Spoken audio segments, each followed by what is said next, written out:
Well, howdy neighbor. Welcome back to Hammer and Saw Customs right here on the Big Island of Hawaii. I'm old brother Bill, and I'm going to be your master framer.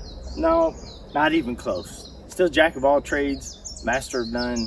That's my title, and damn proud of it. Today is going to be part 4 of our pallet wood workshop build out. So today we're going to be taking the runners from our pallets and turning them into our studs, our base plates, and our top caps. So grab yourself a snack, get you something cold to drink. As always, Brother Bill's drink of choice is some good old sweet southern tea with NASCAR additive. Woo! And it's smooth. Go right along with what we're doing today to keep the old whistle wet. So come on back after the intro, we'll dive right in.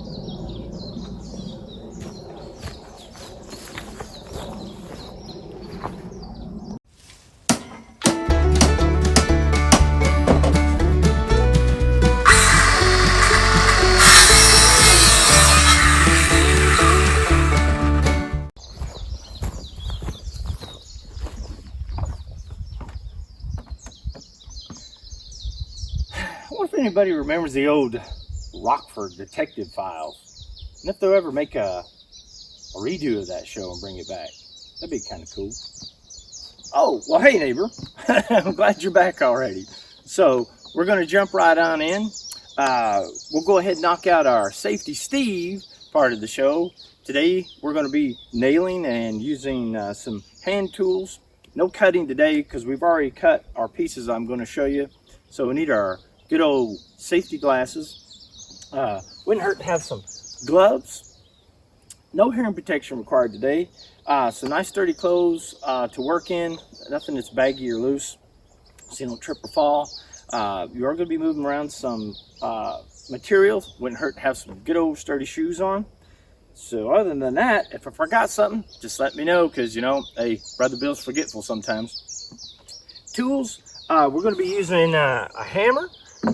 No saw today, but hey, we got a hammer in there. We are going to be using a hammer screwdriver for our screws, nails. I do have the old square, you know, looks like a triangle, but square. Yeah, you remember that one? The flexible tape measure or yardstick, a pencil, and assortment of other little things that we may need as we go through this. So, got any questions? Huh? No? Wait a minute. I think no, you know I can't hear you. So if you don't mind, let those fingers click clack down there on the old computer. And while you're pondering those questions, if you happen to see that little emblem down there, yeah, that little emblem, always point at little hammer and saw emblem. If you guys can remember to hit that, subscribe. It's free, and you get annoyed by me by hitting that bell. It lets me know to let you know there's a new video out. So send some likes as well. That's always helpful for keeping the channel afloat. And if you're on the old Facebook, same thing. Likes, shares, comments. And old Brother Bill's trying a new thing. Got the Instagram up and going and posted some reels. So yeah, you get to look at this old mug a little more than just here. So check those out as well. Same thing there. Comment, like, share, whatever you feel comfortable. With that, I'm going to show you what we're going to be working with on how to build out an 8-foot stud. So let me get my nails out, get that set up, and we'll get started on that. So hold on.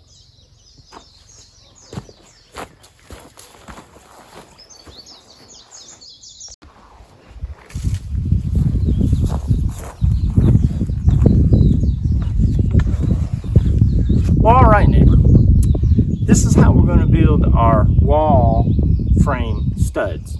So we've taken 2 of our 4-foot or 48-inch runners, stuck those end to end. We've taken a 3rd runner and we'll brace that seam, and then we'll cut a 24-inch and a 24-inch piece to go top and bottom. And these are aren't just 2x4s, they're actually pallet runners, because you'll catch a couple of those pallets that are out there that don't have the fork cut out. They're actually where they feed them from the end. So you can grab those. That way you'll cap that cutout, give strength there, top and bottom. And I'm just going to throw some nails in here. So sit tight and I'll catch you on the other side.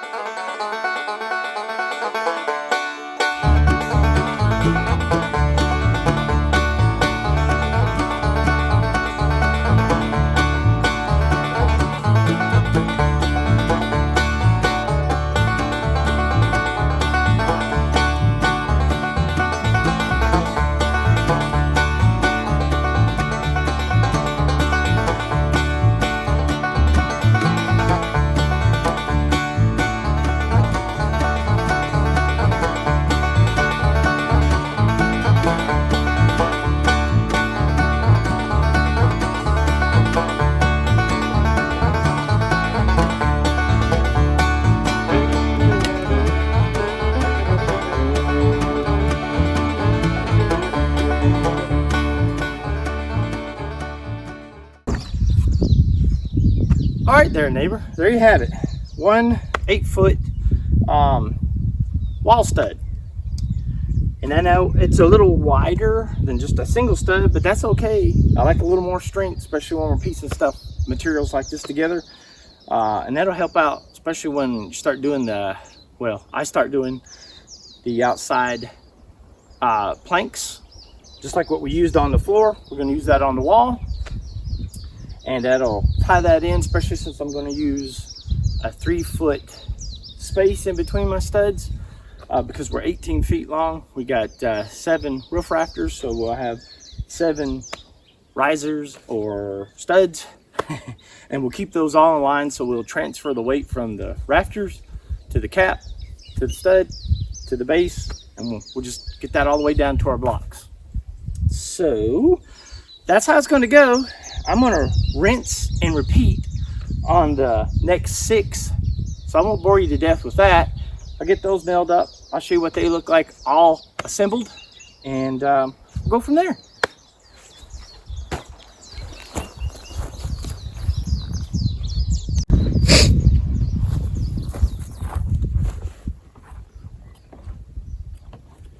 Well, there you go, neighbor. We got all 7 studs assembled, put together, nailed together, put into place. So now, always looks easier, right?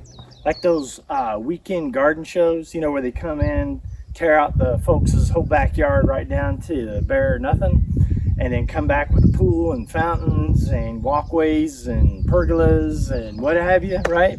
Always looks easier when somebody else is doing it, but it does take a little work.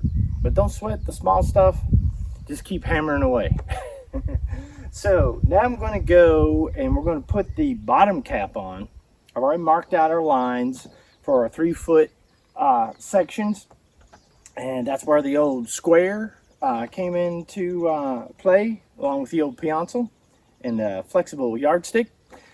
So now I'm going to get the 3-inch screws, because I really want this to bite into there and hold that, because once that's down, there's no getting back in there and, you know, tapping a nail in later.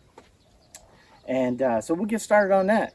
So I'll show you how I set it up, get the ends all squared in, and then I think you'll get the gist of that, so we don't keep you occupied, so you can get outside off that couch. Yeah, I see it. You're sitting on it. I mean, I appreciate it, but we want to get you out. I want to get you to building some stuff out of some pallet wood that you can pick up for free. All right, so come right on back and we'll start on the bottom cap.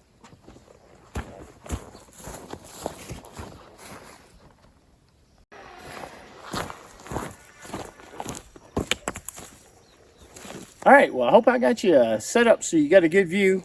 If not, scoot a little closer. Little closer. Oh, right there, right there. Oh, no, back up just a little bit. Ah, there you go. Now you should have a good shot of that. So let's flip this cap board up.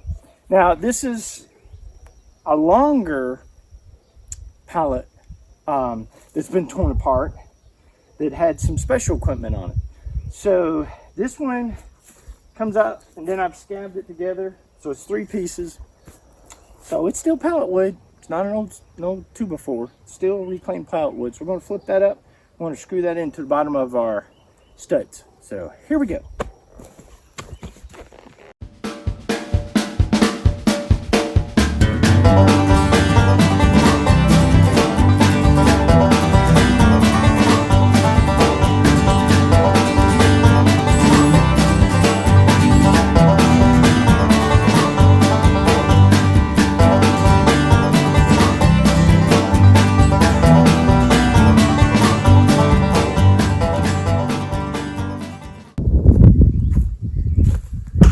That's what I'm going to be doing. So I'm just going to rinse and repeat, and we'll get right back to it.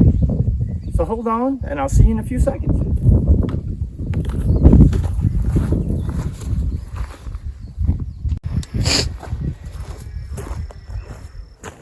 Well, there you go, neighbor. I told you it'd only take a second. Well, it was a flash for you, but you know, 10 minutes later. But we got our caps on, our bottom base cap, and we're going to keep on moving. Now we're going to do the top cap and then top plate. So we'll scoot you over there and we'll get started. That might take a little bit longer, so stand by.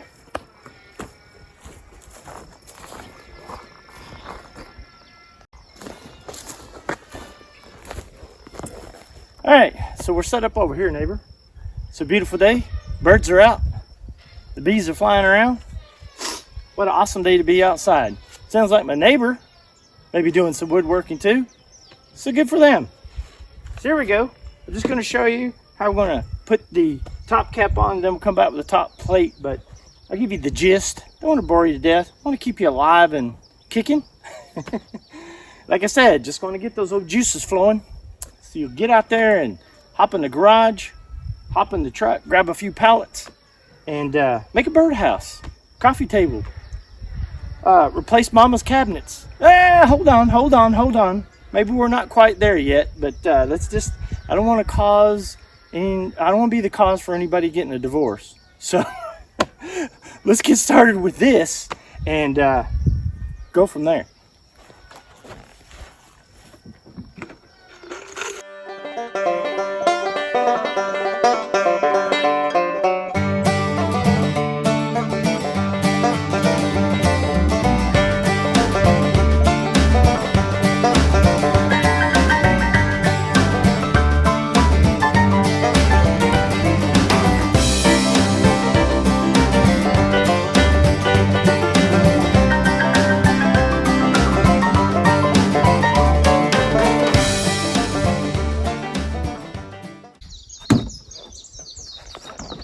Well, there you go.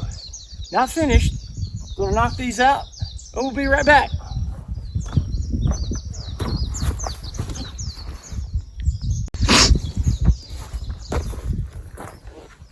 All right, movie magic, right? Boom, she's in.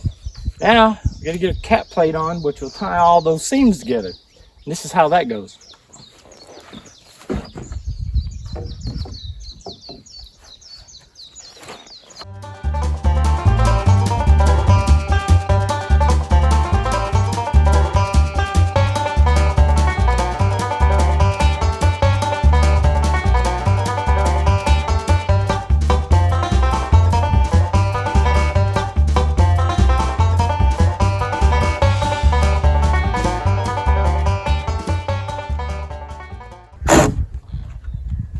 Stubborn.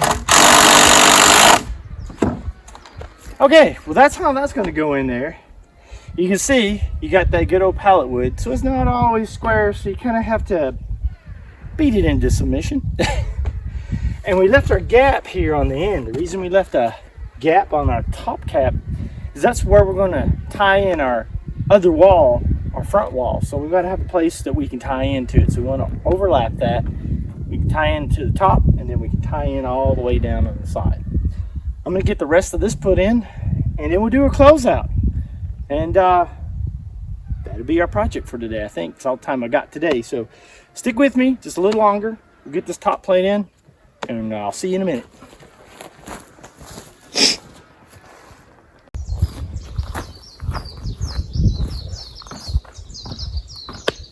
All right, neighbor, there you have it. We built out our studs. We've attached our bottom plate. We attached our top plate, and then we attached our cap. So that's where we bridged all those little sections we had. If we want to, and I probably will because I'm OCD, and that's just how I am, I'll probably go in and on the bottom side, I'll probably maybe put some 2x4 base, pallet bases. You know, I call them 2x4, but they're the runners for the pallets. Maybe put those on the back side or the bottom side of the seams for the top cap. Just because, you know, I'm an overachiever. You don't have to do that. Heck, you don't have to do any of this. This is just Brother Bill sharing with you on what I'm doing to hopefully inspire you to get out there, make something. You can use this as a how-to, which I don't know if I would, or how to not do it. Either way, as long as you're watching, as long as you're getting some good ideas, take it, make it your own, apply whatever legalities or permits you got to do in your area. This is what I can get away with on agricultural land for what I have. That's going to do it for this episode, part 4. I hate to break it off right there or make it short, but I need more material. Plus, I want to show you how I'm going to put in my cross braces and frame out for my windows. Yeah, I'm going to put some nice wooden shutter type, you know, 1883 type of windows on this little crib. So I'm going to get those framed out before you stand it up. That'll give me a little more rigidity since I'm a one-man band and I'll be standing this up by myself.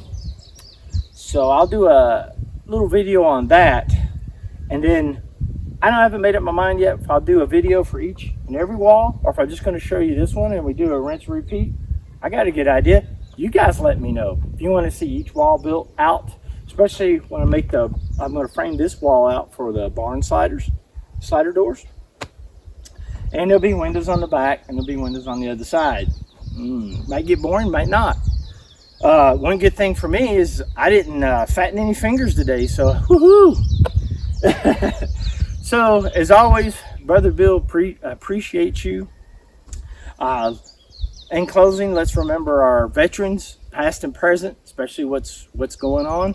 Also remember our first responders, because you know they've got to deal with all that fallout.